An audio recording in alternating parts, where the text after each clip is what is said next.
guys, our beautiful, beautiful friends. Hi, guys, welcome. We are going to record this so that it can live forever in the archive of Tea Talks. Hope everybody has their tea or a beverage in a cup is fine. Nice. All right.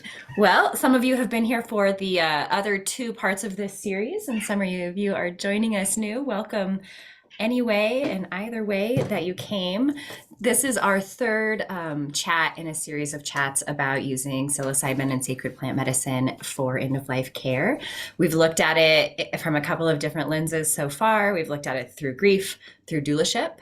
And today we're going to kind of look at it in a more personal way through our own death contemplation, thinking about our own death contemplation. So that's what we're going to do. Somehow we have to get from like the busy minds that we're in, like wherever you guys are at right now, to dropping all the way into our souls real quick. And then we'll spend the next hour there. So that's my kind of lunch break. Well. Good lunch break. Drop into your deepest depths of any fears you have around death and dying, because even if we want to go into this work, there is always that one part, what are we holding on to, and what can plant medicine help to release, right? All right. So without further ado, we bring our therapist Sharon Anderson on for these calls. If any of you have come to a live retreat with us, you've met her. If you plan on coming to one in the future, you very well may meet her. But she is a local grief counselor. We met many years ago doing a funeral together of a young girl in our community, and we both got very invested in the community and the grief work in that particular community, and then have branched it forward in different ways, myself with Lauren here in Deathwives, and Sharon in a lot of different ways, but really with a focus for the last several years on psilocybin. And she approaches it from such a well-rounded perspective. Like she's, I don't want to speak about you in the third person like you're not here, Sharon, but very, there's a lot of science to it, but there's also so much spirituality to it. And she's really walked all of those paths. And so we appreciate her skills and her knowledge and her guidance. So Sharon, if you want to begin, we will just kind of start by having you say hello and then maybe dropping us in a little bit into the space.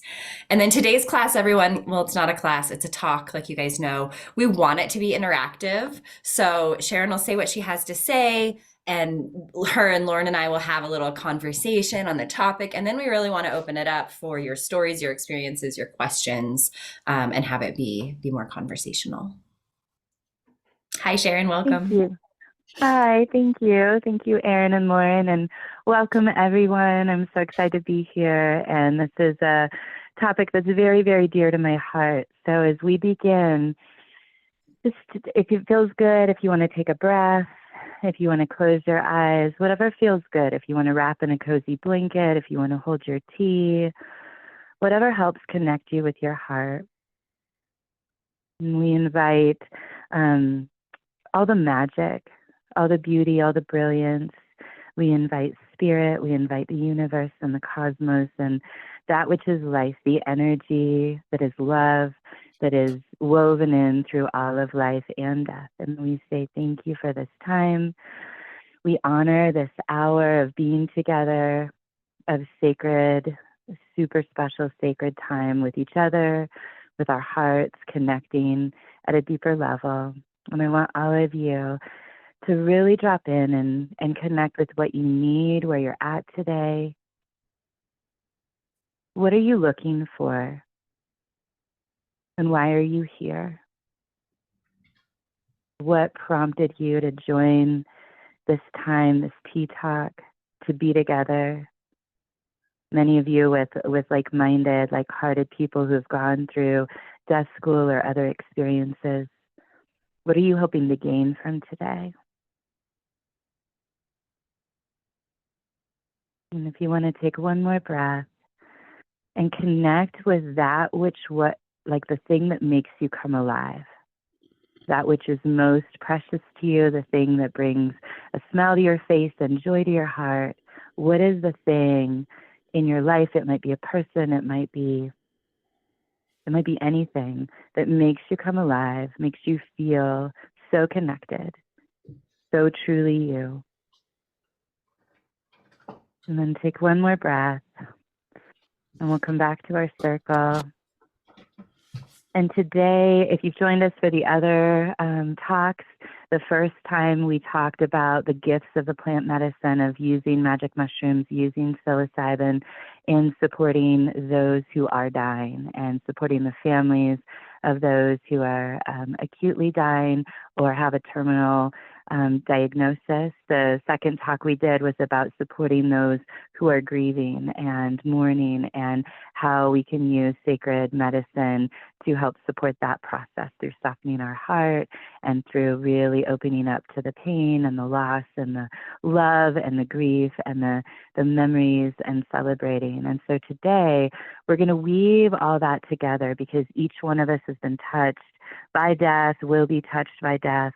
It's something that nobody on the planet can avoid. And one of the things that is really profound is when we have the courage to go within, when we have the courage to face our fears and really open up the conversation about death and our mortality and face that in a really intentional way, in a really mindful and thoughtful way, it informs us not only how we want to die, but also how we want to live. And so today there's the duality, and we hold both that what does it mean to die? What does it mean to live? And how do we live in between those two worlds? Also, not just with physical death, but also death, loss, different, whether it's death of dreams, death of relationships, death of, the loss of a job.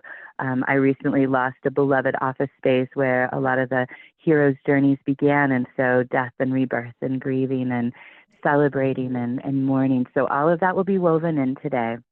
And so we want to start with each of you. If you want, and feel free, there's no pressure. If you just want to come and observe and listen and be present, you're so welcome.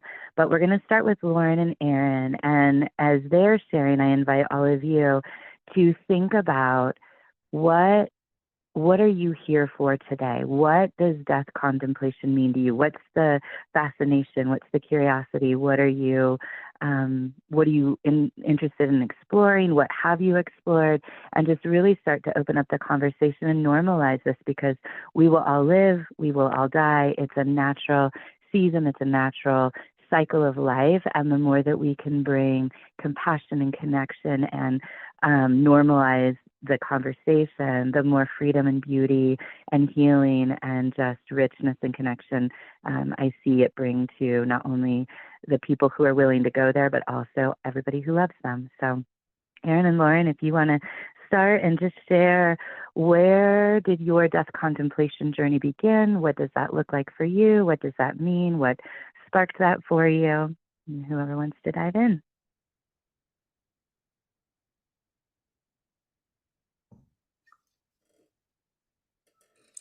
You're first. You unmuted yourself first. I unmuted myself to say, would you like to go first? No. Put us on the spot to be vulnerable. I think my death contemplation started very young, when I was 13 and my uncle was killed in a car accident. And instead of really focusing on death, or no, I guess instead of focusing on the grief part, I focused on the death part, like dead, forever gone. Everything associated with death is bad, because I wasn't focusing on how sad I was, right? I was focusing on how mad I was. And I think that that's a big contemplation still for me, is like, I can't be mad at death because it's just doing its job and it's going to show up for all of us at some point. But I can be mad at grief, because that's when I can start processing it. I can process those feelings towards something that is mobile. Death is immobile. Death is it. Like, you can't change it, right? And so I think that's where like my true work has always been, is appreciating death instead of being mad at it is like the first thing. Because if there was no death, I've said this before, like, what in life would matter? If we could do everything all the time, if we could have these amazing experiences forever, then what's the point? Like, you can't truly experience joy if there wasn't death, because we could keep doing things over and over again. And so it was like shifting again that anger at death and having my transition to be my anger at grief because I didn't know how to do it well. And so a lot of the work that I think Aaron and I have done is like, I started off as a death worker, funerals, funeral directing, teaching people about home funerals and how that affects grief and how ritual and ceremony is a big part of it. But I think what we're uncovering the more and more we do this work is that we haven't created a space to hold grief. We haven't created a space for us to really understand it and have a relationship with it. So we ignore death and have no relationship with it. But I think that that's a really healthy starting point in a way, is to have that relationship with something that is so solid, that is 100% guaranteed to meet you in this life.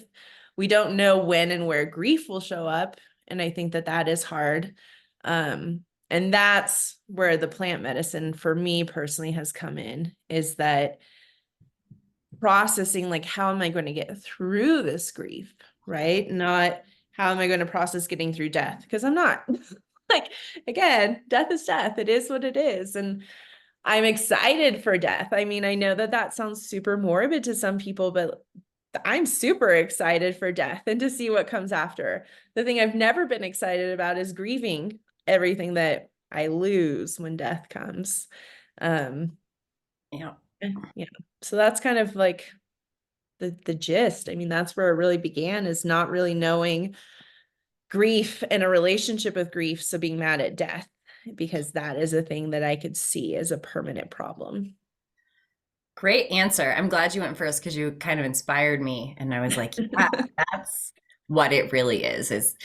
So also I would say, like, if you're asking the origin story of when I began contemplating death, it was very, very young. Like I remember my first story is even before the story of my first love dying, the story of my first grandparent who died. And when my mom told me he died, I could just see him sitting right next to her. I was just there, just this was this thing that didn't add up about, okay, he's dead, but like he's here. Help me understand the problem. Um, and then that really evolved when my first love died, and we had such a strong soul connection. And anybody who's lost somebody that they have a strong soul connection with knows that that connection doesn't die when the person does. And so it provokes all of these questions of, like, what is happening actually to the soul? What is the soul's journey? What is their experience of after death consist of? How can we and can we not still connect through this? And then even like ethics around it, like, as a griever, when you're in that level of like, how much am I keeping them here? Do they need to move on? And then there's questions of like, wait, I'm trying to quantify what the volume of their soul is and how much they can distribute to each part. Like, it just goes on and on, all of these questions of how we operate outside of a human system. So I've always been interested in that, and I continue to be really, really fascinated in that study. And I just think the study of consciousness in that way overall has been understudied, underdeveloped for a long time. Like, I've been actively looking for where I can get a PhD in this topic, and every program I find is like kind of what I'm looking for. Like, does this really exist? And I think that if there is a way into the heart of it, it is plant medicine. And they're not only psilocybin, but including psilocybin. And with that caveat, I don't want to say that I think that that's the only way we can access these more sacred realms of consciousness. I think that a lot of things can get us there, like meditation and breathwork and spirituality, and sometimes our dreams, and sometimes tremendous grief, and sometimes death work. But psilocybin is almost like the tool given to us by the universe, if you will, to access it, right? And so the hardest question I get asked, period, as a death worker is like how to get over a fear of death. When someone's like, well, how do I not be afraid of death? It's the hardest question somebody could ask me. I can tell you all kinds of things about skills and what to do in this or that scenario, and but how to get over your fear of death, I don't know, because like Lauren, I've been like running toward it. I'm like, I know the goods are that way. And I don't want that to sound morbid, but it's true. It's true, because this evolution takes place where at first, when the grief is fresh and you're grieving somebody and your whole world has been shaken, and death is a predator almost, right? Like, death is an enemy at that point. Death is a thief at that point. And that's true. And so I'm not trying to discard that part of the equation as being true when you kind of make your way around to the other side of it. But you get to this place where your understanding of death, your contemplation of death, which is now inclusive of your own death, right? It's so it's so full that you see death as a friend. You see death as necessary for anything to continue. You see that if we were to live forever, theoretically, we would probably be like bad humans. We would probably, when would we be satiated? When would we have had enough? What would reach us all the way to the center? You know, we already suffer from that a little bit, I think, as Americans, speaking very generally. We already suffer from like, we have so much at our fingertips and available to us with ease that we don't truly appreciate things and like truly experience joy in the way that people who are less combination of like programmed and traumatized and capitalized might be. Um, and so anyway, mushrooms gets rid of all of that. It takes a stone to that glass house that we all operate within. We have to operate within it to some degree to survive and to survive well, which is also a worthy cause. We are here to be like humans and spirits, not just one or the other, right? So it's not vain to think about like how we have to keep up and how we have to operate to be comfortable here. But it's also not our deepest truth.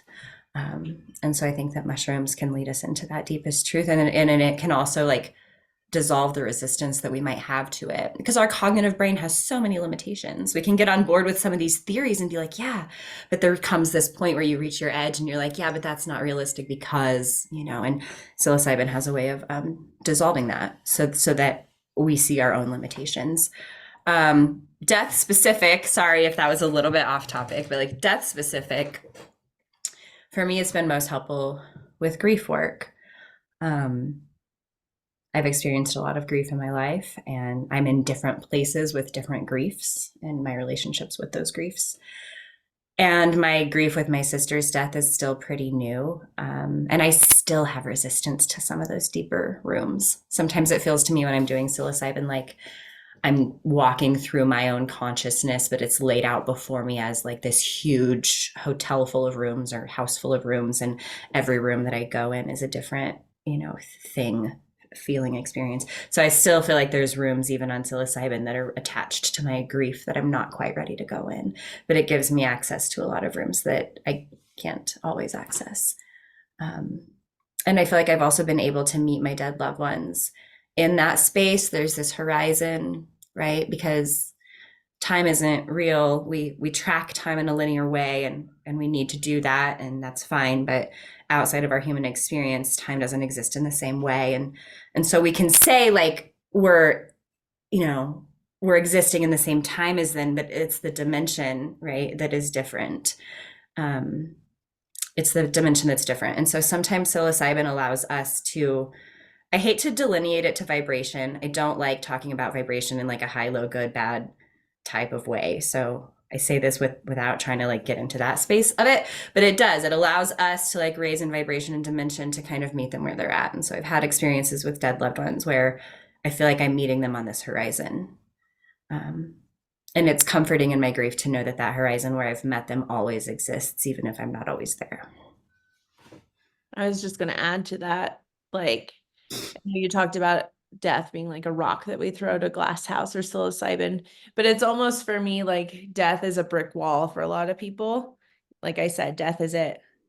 And to be able to connect and see what's on the other side of the brick wall, psilocybin has been like that key to like remind me personally, yeah, I know that death's there. And I feel like I have an extremely healthy relationship with death. I've talked about it for years, but when it's there, you're like, wait a minute, I need to remember. And I think that that's what psilocybin does for me, is it just reminds you that you are so much more than just this human on earth. Like there's so much beyond this brick wall.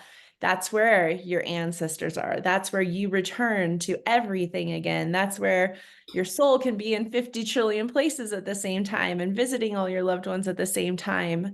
And as a human, that is very hard for me to break through. It doesn't matter how much I meditate, because that grief bubble is kind of like the thick, thick fog to even get to the brick wall, to even take the key to go through to the other side. And so even with plant medicine, I think that there's a lot of work to clear that fog, to be ready to take that next step. And I think that's what we've been doing these last 3 months together, but also a lot of the work. I mean, Sharon, you can speak on this. You wouldn't be able to just go into her office and be like, all right, let's do it. There's steps you have to take before you can take that journey through the brick wall and be really prepared for what it is. Because it's life-changing in the best way, but it's not always easy, and that's okay too.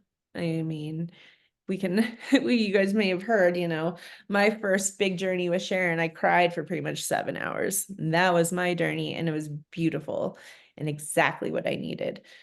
So you just have to trust too that you need this. You all showed up because there was something about it that's interesting, but it's also something you are called to, that you need in your life somehow, whether it's to facilitate this for other people or for people in your community. But really, I felt like, and me and Erin both felt like this, like we needed to go through this. We had a lot of layers to get through before we could ever hold the right kind of space for other people to go through this. It's one thing to teach death school and be in that kind of intimate space. It's another thing to break open your soul and your spirit and remember it all in a few hours.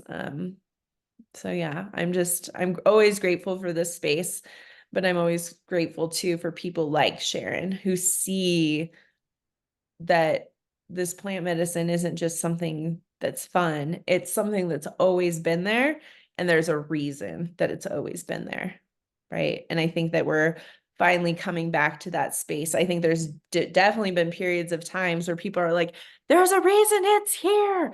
Open your mind, everybody. But I'm so grateful that we're kind of returning to that revolution, because we need this now more than ever. I mean, we really do all need to be broken open and remember that there's so much more than the pain and the suffering that's happening all around us all the time.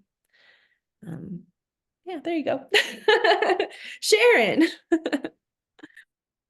Thank you both so much. That was so beautiful. And I feel like you both encapsulated so much of the beauty and the magic of psilocybin and magic mushrooms. And they truly are called magic for a reason. And I believe they are such a gift from the universe, from the earth, to have this literal substance that is the perfect match with our little 5-HT2A receptor sites that are part of the serotonin system, that are responsible for mood, perception, and cognition. And so when we eat the mushrooms, whether on a microdose or a macrodose, a very small amount, a medium, moderate, or like the heroic and breakthrough amounts, we get to open up. We get to allow this medicine to invade. And as we welcome it, allow it to embrace every part of us. And it's our soul, it's our spirit, our psyche, our body, our heart, mind, every dimension of us. And it just softens and opens. And I loved how both of you talked about the different ways, like journeying through the brick wall. We all have walls and anger or wounds, fears, resistance, blocks, whatever things that are preventing us from really fully accessing our heart and living life to the fullest, and also being able to embrace both sorrow and joy and pain and beauty and just all the different dimensions. And so psilocybin can really help take down those walls and help shift, shake different things up and open up. And for those of you who weren't here for the first one, I want to touch on some of the gifts of plant medicine. They help us with mushrooms. They really help us with presence, to be able to be present, to be connected in the present moment. And one of the things that with this death contemplation as our lens for today, what does it look like to be present with the reality that you will die? That you will die, your loved ones will die, the ones you hate will die, like every human on this planet, every animal, every plant, everything will die. What does it mean to be present with that and be able to sit with that with an open heart and an open mind, instead of that closed off, either resistant, I don't want to feel that. But mushrooms can really help us be present and have that presence. The second gift is awareness. Like Erin said, we are spirit and we are human, we are body, and we are bigger than just this human form. And so psilocybin can help us have an awareness of who we are, of our identity, of our place in this world, the interconnectedness of all things. It can help us have an awareness and different perspective on a situation or a relationship, a person, specifically for the topic of death and death contemplation. What does it mean to have an awareness? Not necessarily every moment, but maybe once a week, once a day, once a month, just having that reminder, oh yeah, life is short. How do I live fully? How do I embrace things? So being able to have awareness and clarity, and like both Aaron and Lauren said, it really does help to clear the fog. It helps us to see clearly, open our eyes, to release sometimes years and years and layers of grief or pain, unprocessed emotion, this heartbreak. And as we move through those things, and the mushrooms are like keys, they unlock places that have been locked or trapped or bound or stuck, and they give us access to these beautiful parts of our soul, like Aaron said, exploring a house. And just when you think you're done, then you find a whole nother wing, and then there's a whole nother level, and then there's a basement, and there's just this never-ending exploration, which can be really beautiful, which exploration is the third gift of the mushrooms. They give you an opportunity and an invitation to explore, to get outside of our little comfort zone and what we feel like we know this, whatever topic it is, whatever relationship, but to explore and to see what's beyond life, what does death really look like, and to have a curiosity, to be open to exploring some of the deeper longings, the deeper questions, the things that we're afraid of, and really just sit with them and explore. Another gift, the fourth gift, is acceptance. One of the most beautiful, precious things that I see over and over and over and over with people, both on a microdose level as well as the heroic journey, is each person comes to a place of acceptance. It happens in so many different ways, but it can be acceptance with a situation, acceptance of who they really are, acceptance of a loved one passing, acceptance of our own mortality and our own death. But it's a really beautiful on-ramp to use psilocybin to come to that place of freedom, of healing, of forgiveness, of acceptance. And when you're in the place of acceptance, there's so much more freedom, and we're able to accept others when we truly accept ourselves, instead of trying to hold tightly and control and grip everything really strong. The fifth gift is resolution. So mushrooms can really help bring us to a place of resolution. And the thing that I love about that word, if you think of it, re-solution. So it's coming up with a new solution, a different way of completion or closure. There's a different kind of understanding that happens, and there can be resolution with different relationships or hard things or wounds, pain. Maybe there was something tragic that happened that you don't necessarily have resolution on the human plane, but mushrooms can help us access and have resolution on an internal plane or an energetic plane, a spiritual plane, but having an understanding that is so much bigger, and ultimately having peace, having that sense of everything truly is okay. And it's not from a place of avoiding or denying, but it's a place of first acceptance and then having resolution.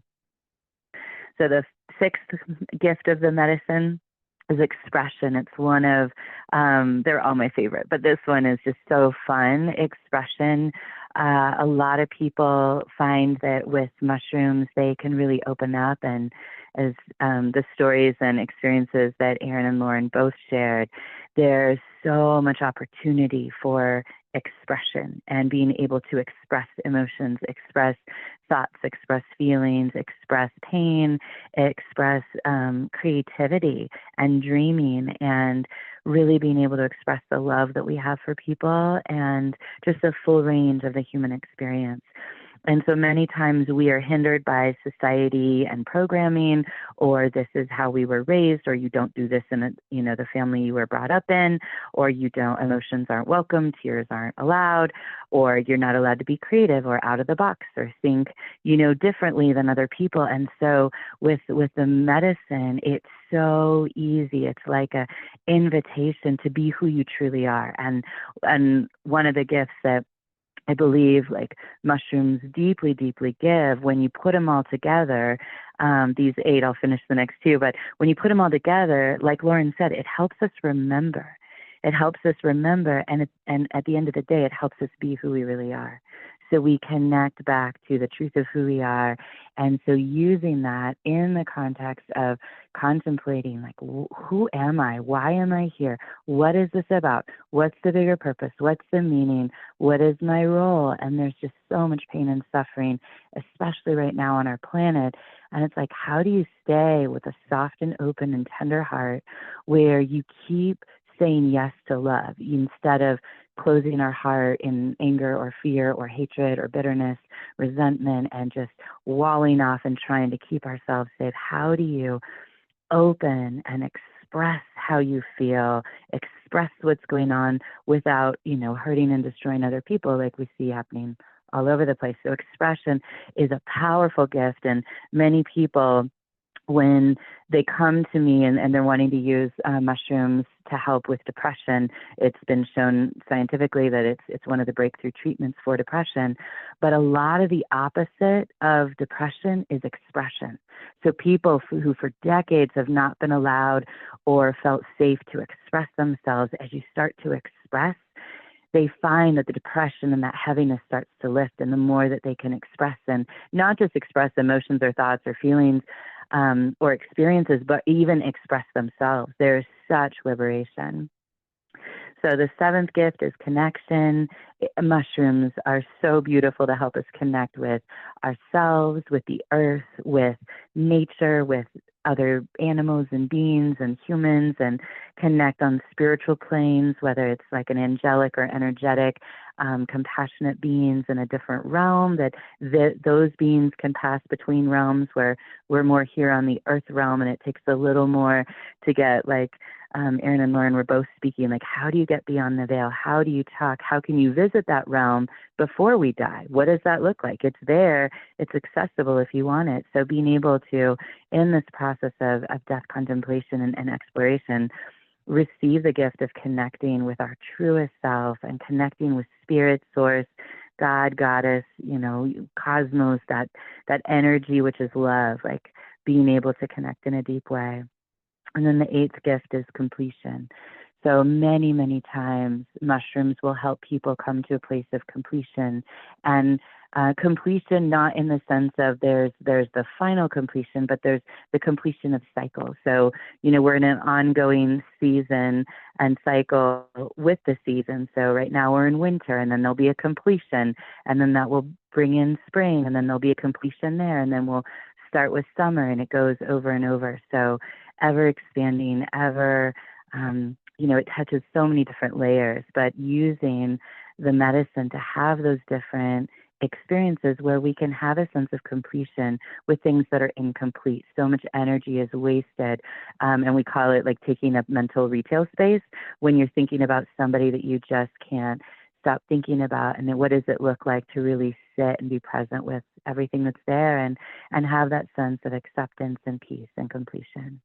And then the final 2, again, psilocybin helps us to remember who we are, remember where we've come from, remember where we're going, remember our ancestors, remember all the wisdom of the ages, and ultimately to be who we are. So as we explore this topic, we want to spend the next 10-15 minutes with your questions. So whoever wants, if you want to put a question in the chat, or you can have, just raise your hand and Aaron and Lauren can let you go. And we want to also open this up. If somebody wants to share a reaction or something that came up, feel free, and we'll just dive in.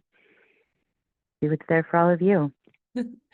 You did bring up something that I just want to touch on that I think maybe other people will feel, is that who am I? Who am I after the person's died? Who am I when I'm not a caretaker anymore? Who am I when I'm not a mom? There's this like disconnect of remembering who we are. And so that's another big one that I totally went over my head, of like remembering who you are here now, not the bigger picture, not the planet, but who am I deep down. And I think that that is so freeing as well, is to be able to remember who you are, not because of a person, not because of what you've done, but like, who am I? It's nice. Thank you. Anybody have any questions or feelings?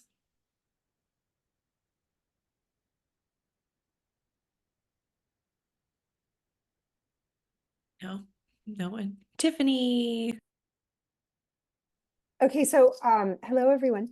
I will just go ahead and say, I think Lauren, you were talking about how the preparation that comes, and this is just so fascinating to me, and I can still remember it so clearly on one of the first deep dives that I took. The entire session was like a cleaning preparation session.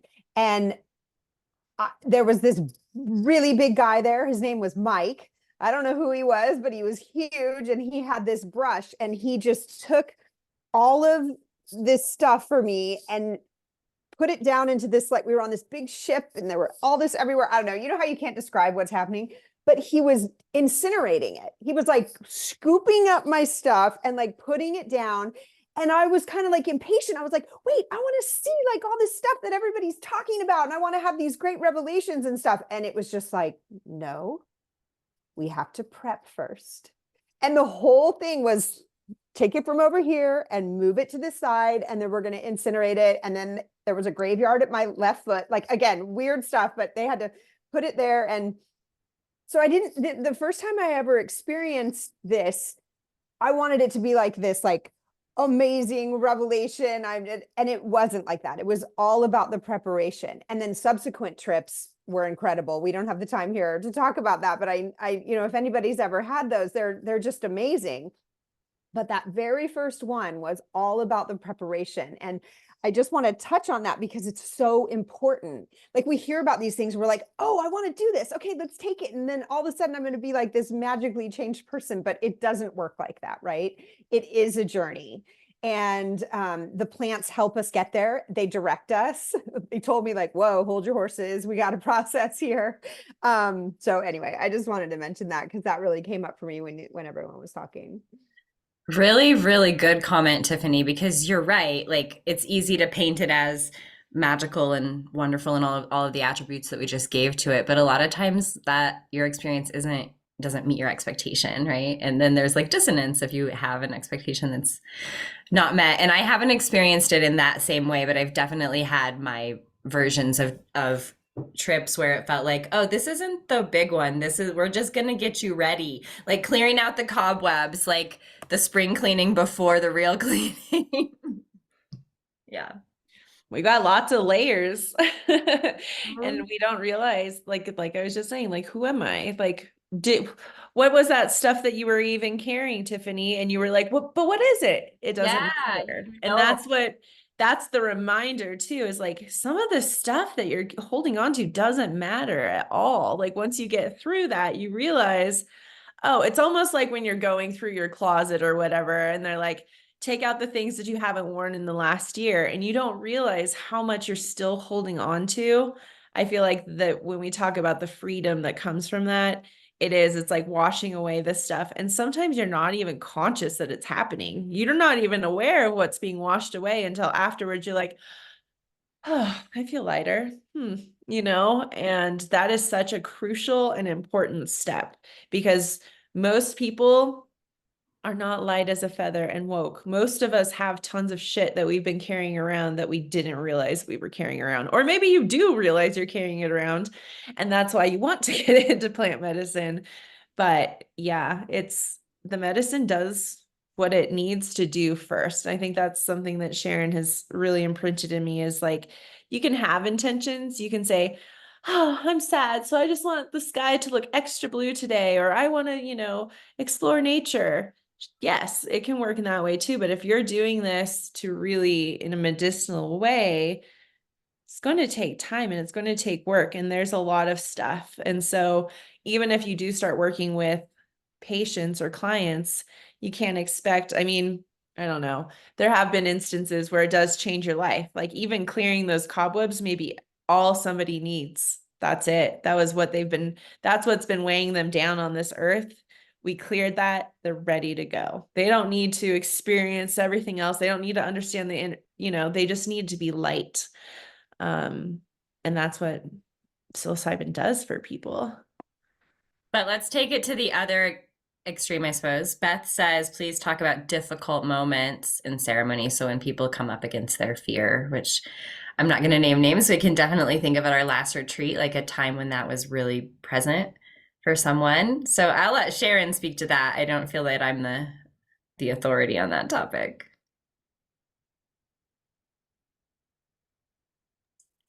She there. So tell me, what do you want to have more information about regarding holding space for someone confronting their fear, or the person actually having their own fear and how to work through that? Beth, do you have a preference? You're welcome to unmute yourself and ask. I know she's at a library, but it's Yeah. okay if there's some background noise if you want to specify more.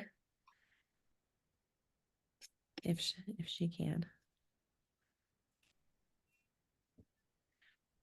Okay, let's just answer. I can do both. Yeah, I can do both. Yeah, let's do Is that. she there? Nope. Okay. So we'll just have you answer, Sharon. Okay. Oh, Yeah. So one of interaction. the biggest encouragements and the best advice, Lauren and Aaron have both touched on this in different ways, but during difficult moments, if it's you personally going through the experience, being as open as you can and holding the truth that it might be hard, but it's worth it on the other side, and having the courage to face those hard things and allowing the medicine to soften. And as much as you can, let that ego can be beautiful. A lot of times it gets a bad rap. It really is the protective mechanism. It's trying to keep us safe. It's not that it's, this horrid, evil thing. It's just simply, we have these parts of us that have built up this protective system so that we never get hurt again, so that we don't ever feel the pain the same way. And so ego death is something that people experience a lot on psilocybin, because you're basically faced, directly with the reality that that part is actually not you. It was this protector, it was this facade, it was this persona that helped you get through life on our planet, and it's not really your essence, and it's now holding you back and hurting you.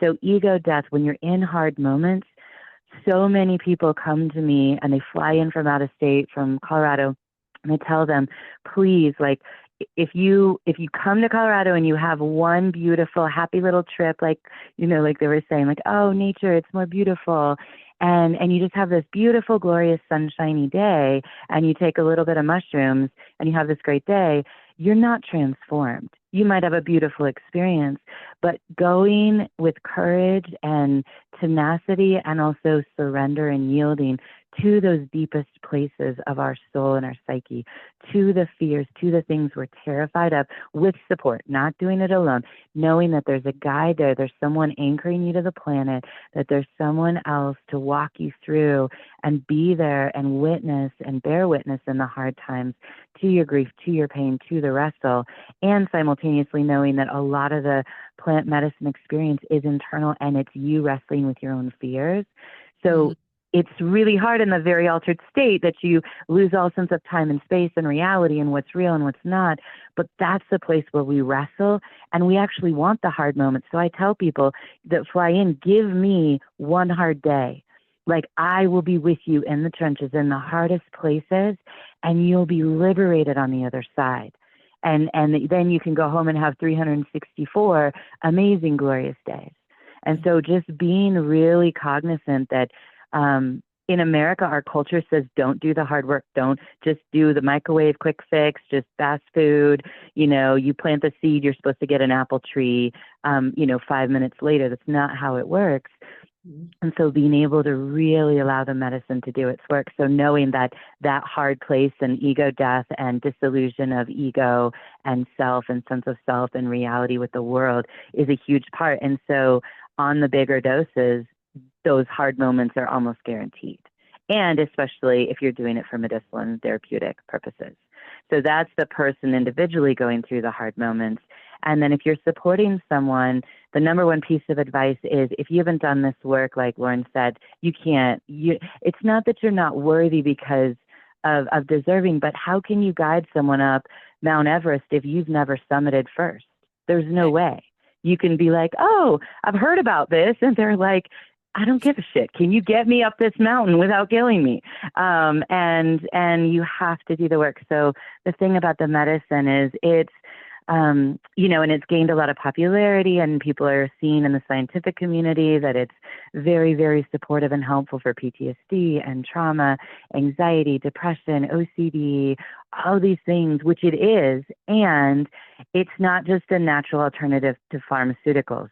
There's a deeper shamanic, spiritual, energetic, whatever you want to call it, but there's a deeper transformative process, and it really mushrooms and the medicine open you up to these places that are walled off. And if you don't know that you're going to unlock places that you've shut down or, kept behind closed doors, it can be really traumatic for people that are expecting a happy sunny day hike, or they just want to be free from depression, but they're not actually going to face their stuff. So when you're supporting people, the first step is to do the work yourself. Allow the medicine to transform you. And then as you're holding space, know your limits and know, can I support, microdosing one-on-one clients if you're a death doula who a family's gone through grief and, 3-6 months later, they're stuck and you're using the medicine to help open up and soften and bring connection among the family. Or if you're doing a bigger dose and doing it in group ceremony, or if you're doing a hero's journey and going through the preparation to be able to do that. So just really knowing where you're called and what your gifts are. And then at the end of the day, if you end up just trip sitting someone or being with someone and they go through a hard thing, when we do the retreats, one of the things that we're supporting is people learning how to hold space for each other. And at the end of the day, that is what it is. It's literally being present with connected listening, knowing when to be there and have maybe a hand on a shoulder through the hard moments, or just a couple words and saying, I'm here.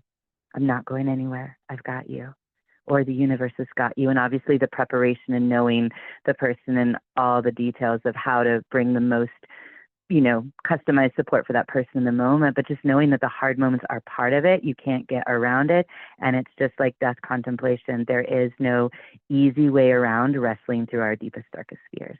So being as open and soft as you can, present to it, and just really welcoming the pain and the clarity and the joy and the hardship and being open. And you pretty much just described like a death doula too.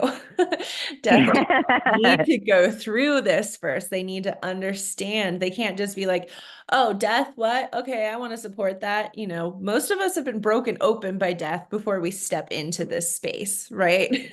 So it's the same thing with psilocybin. You need to go through those steps. You can't hold space for somebody else if you've got your layers and layers and layers that haven't been cleared yet. It's just physically not possible, and either people will not have the same sort of experience. So yeah, to be able to hold space for someone else and guide them up that mountain, you need to have traversed your own mountains first. And I think that that's a really important thing. And Wesley wrote, how do we find someone? Because that's a really important one too. I mean, as we start hearing more and more about this, I think this is something Aaron and I get all the time. And of course we say, Sharon. But I mean, is there a place to even find other Sharons out there, or is there a network, or what would you say is a good place to start to find somebody who can facilitate this? That's a really good and big and important question, and also very common, especially as psilocybin's been legalized in Oregon and now Colorado in the September-ish 2024. So by this fall, there should be psilocybin centers that are opening. And one of the big things in any of this is to listen and trust your gut. You have to know that it's the right person. And usually when people start to have, they'll hear about psilocybin and they'll hear about mushrooms. They'll hear like all these different corners of the universe just start popping up, and it's the medicine starts to call you. And it's like the old saying that when the student's ready, the teacher appears. So the best way is to be open. It's really important to feel a connection with the person and know that you feel safe, because you're literally trusting that person with your soul, with your psyche, with your, deepest heart, spirit, body, every dimension of you. And you really need to know that they're trustworthy and that they've got you and that they know what they're doing. So in terms of finding someone to guide through a process or being trained in it, usually word of mouth is the best. There are some that you can look up on the internet. There are some people who are basically glorified trip sitters. They call themselves guides, but they keep you safe with harm reduction strategies during your experience so that you can have a mushroom experience, but they don't source the mushrooms. You have to get them yourself. And there's not really a relationship. It's just they're trained in mushrooms and just keep you alive. So it's really asking the questions: what am I looking for? Where do I go? Do I want to facilitate this? If you're obviously part of the death community, Aaron and Lauren have a lot of things that they offer as ways to become trained in it or experience it yourself. And then if someone's looking for individual care, feel free. Aaron and Lauren they can give out my information, or I can give you my phone number, or you can just allow, depending on what state you're in, see who's in the community and just start to keep your ears open. And usually you find the person that's there to guide you. Thank you, Pam, for putting that in the chat that you're working on getting. I mean, me and Aaron constantly get people like, do you know a death doula here? Do you know a death doula there? And I wish that there was just some sort of like, all of us came together and we're like, here's all these people and this is the network. But we got to start somewhere. We do have a referral network on our website, and everyone's welcome to join it, but it's not something that's like taken off in a major way for others to know about. But yeah, that's something that I think is really important. How do we know about each other, and how do we know who's facilitating this? So if you're in California, which I know Tiffany is too, thank you, Pam, for getting that started locally. But yeah, especially I think in Oregon and Colorado, where we know, not that I cannot believe that there's anybody who can say that psilocybin is bad in any way.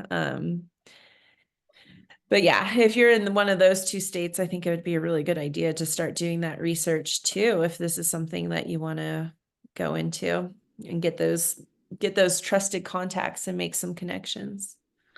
And Sharon, please do put your phone number in the chat so that anyone can text you and reach out. And feel free to add to this, Sharon, but my understanding is that you are willing to travel. Yes, and I'm trying to figure out, I'm probably the least technologically advanced human on the planet. I can't figure out how to put it in my chat. So Lauren, maybe I'll do it you for or you. Ann can I can do it for me.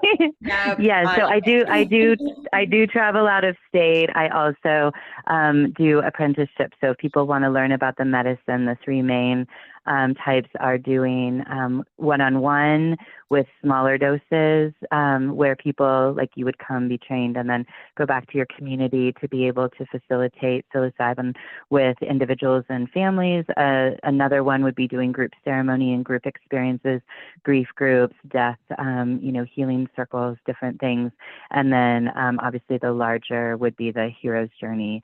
And if people are interested in doing one themselves or guiding others through them. So yeah, you're welcome to text me is the best and let me know, and then we can schedule a call if you're interested.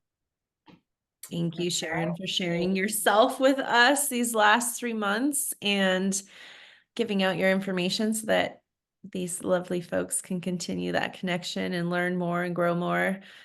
We really, really love you and appreciate you, not only as our facilitator and guide, but just what you do for everybody, and that you're so willing to share this because you know how important and life-changing it is, because you can't there's a documentary that's about to come out, and the guy was like, he's like, yeah, you can't do these and not become obsessed and not want to tell everybody because it's like you gave yourself the aha moment. You're giving yourself that key that has unlocked lifetimes of therapy that couldn't do it. I think that was one of the most interesting things for me is I had been in therapy for 2.5 years and I absolutely loved her and we had so many breakthroughs. And then I do this one experience and I'm like, oh, okay, well, there we go. That was 5 years of therapy in 4 hours. And thank you for that. But it wasn't easy.